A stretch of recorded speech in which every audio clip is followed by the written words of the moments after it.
Voy con más información, es parte de Oscar Cerrato. Bienvenido, Oscar, ¿qué nos tienes? Muy buenos días y muy buenos días a todo el auditorio. Hoy quisiera nada más hacer un breve comentario sobre la marcha, una muy buena cobertura que se le dio la semana pasada, el domingo y el día de ayer, que la participación de Benito Nasif y el tú por tú entre Fernando Surán y Atolini. Creo que lo único que habría que añadir es de que la semana pasada a la clase gobernante le faltó dos cosas: la prudencia y la templanza. Decía Aristóteles en el libro de Leyes de que dentro de los bienes o de los atributos superiores de un gobernante, pues era la prudencia, y vimos que el presidente y el gobernador y todos los demás pues no tuvieron la prudencia de mantener la boca cerrada. Tampoco tuvieron la templanza, esa parte importante que tiene que tener un gobernante para, ante la adversidad, pues sobrellevar lo que evidentemente era una marcha en repudio a una reforma electoral, pero también un juicio sobre la cuarta transformación. Y Aristóteles decía de que la prudencia y la templanza, junto con la fuerza, pues es lo que trae justicia. México no tiene justicia y en gran medida porque a nuestros gobernantes le está fallando la prudencia y la templanza. El uso de la fuerza lo están usando y lo están usando de forma personalísima, y creo que es un buen paso que la ciudadanía organizada o desorganizada sale a marchar. Creo que no es un movimiento partidista, y si los partidos políticos buscan apropiarse de un descontento ciudadano, pues tienen que ser muy inteligentes y tienen que aprender las lecciones de lo que no está haciendo contra quienes hoy se sale a marchar, y tienen que ser, al igual que los sabios que pretendía Aristóteles, que pretendía Platón y Aristóteles y Sócrates en toda ese gobierno de sabios que nos postulaban, pues tienen que ser prudentes y tener el temple necesario para gobernar en el futuro. Detrás de todo esto, la semana pasada hubo un evento muy importante para la vida de México. Se aprobó el presupuesto de egresos de la Federación, que es un documento muy importante, dado de que pues, es el gasto del gobierno federal, que representa un 25% de la economía, quizás un poco más, donde se aprueba un gasto neto de 8.299 billones de pesos, lo cual es una cantidad muy importante, casi 1.2 o 1.3 billones de pesos adicionales al año pasado, que el presupuesto del año pasado fue 7.088 billones de pesos. Esta parte nos habla de que aquel gobierno austero, aquel gobierno de ahorros, pues no existe tal. O sea, vemos un gobierno con un apetito de gasto importante, en gran medida. ¿Por qué? Porque hay proyectos emblemáticos del presidente que busca impulsar, y él mismo lo ha dicho, busca terminar ante el temor de que la próxima administración haga lo mismo que él hizo con los proyectos de la administración de Peña Nieto: abandonarlos y dejarlos tirados, o simplemente cancelarlos y que sea dinero perdido. En este presupuesto encontramos de que hay un endeudamiento o una pretensión de endeudamiento de 1.291 billones de pesos.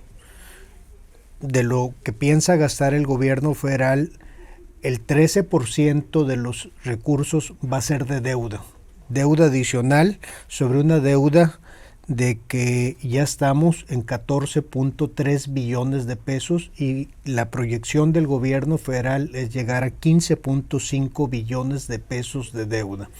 Aquella promesa de no endeudarse de un presidente de que va a haber duplicado la deuda al quinto año de gobierno de lo que lo recibió a lo que pretende tenerlo, con un escenario de tasa de intereses a la alza, donde en su proyección de criterios de política económica, pues sigue hablando de una inflación del 3% y una tasa promedio de CETES a 28 días de 8.9%, cuando la tasa de interés de referencia de Banco de México la semana pasada incrementó a 10%.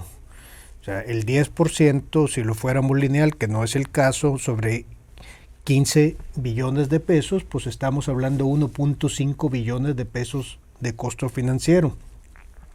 No es tal porque lo hace con emisiones de CETES y muchos están a largo plazo, pero estamos de que es un gobierno que va a tener un déficit presupuestario de 1.134 billones de pesos, y es un gobierno que en aquella promesa de finanzas sanas, equilibradas, no se va a gastar lo que no se tiene, pues es una nueva promesa repudiada y a la próxima administración le va a dejar una situación financiera complicada.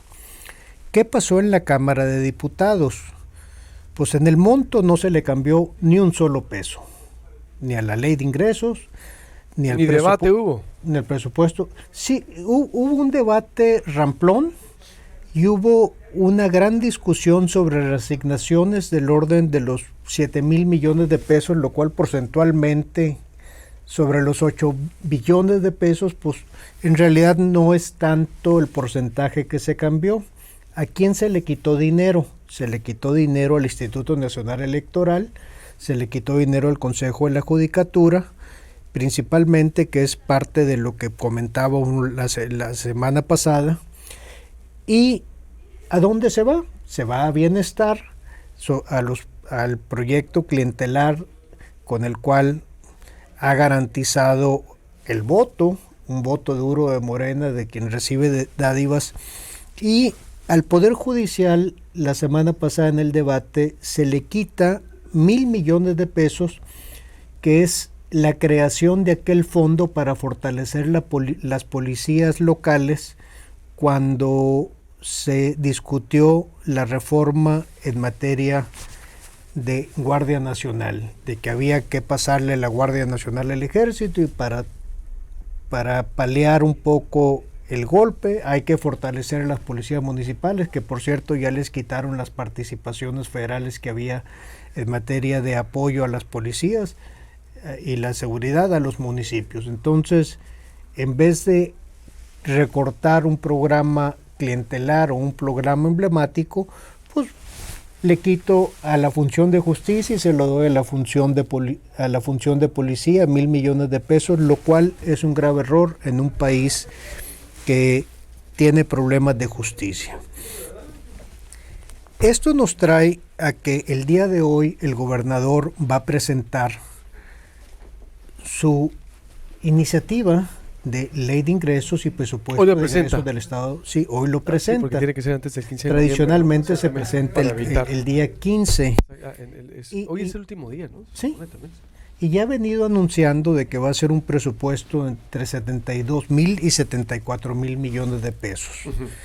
Si ustedes recuerdan, el año pasado el Congreso le aprobó un presupuesto de 67,931 millones de pesos al gobierno del Estado, pero pocos recuerdan, y además poco se ha dicho, de que hubo ampliaciones a ese presupuesto de 3,585 para quedar en 71,516 millones de pesos, que es el presupuesto que está ejerciendo ahorita el gobierno del Estado.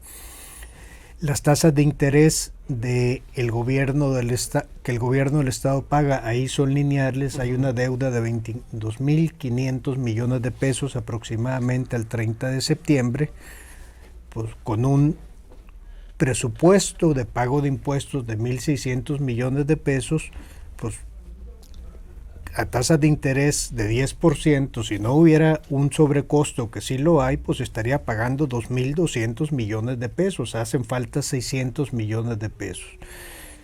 Y esto es importante porque hay dos promesas que esperemos se vean plasmadas en el presupuesto del Estado. Para concluir, a ver. No endeudarse y no subir impuestos. Esperemos y no nos salgan con la vacilada que salió el gobierno de Claudia Pavlovich, que son los empresarios los que me están pidiendo que suba el impuesto sobre nómina, que tú recuerdas aquí. El debate que y un saludo a la familia de Abel Murrieta, porque fue la última participación que me tocó estar junto con Abel Murrieta, donde pues venían a subirnos el impuesto sobre nómina para crear un fondo de seguridad a petición de los empresarios, lo cual pues era un absurdo, ¿no? Esperemos el gobierno del estado sea fiel a la promesa del gobernador de no más deuda y no más impuestos. Veremos qué contiene ese paquete y que privilegie efectivamente las necesidades del Estado. Si no, pues aquí lo vamos a estar debatiendo, Óscar. Con el favor de Dios. Ya sabes. Gracias, nos vemos. Muchas gracias. Óscar Serrato con su análisis de los martes.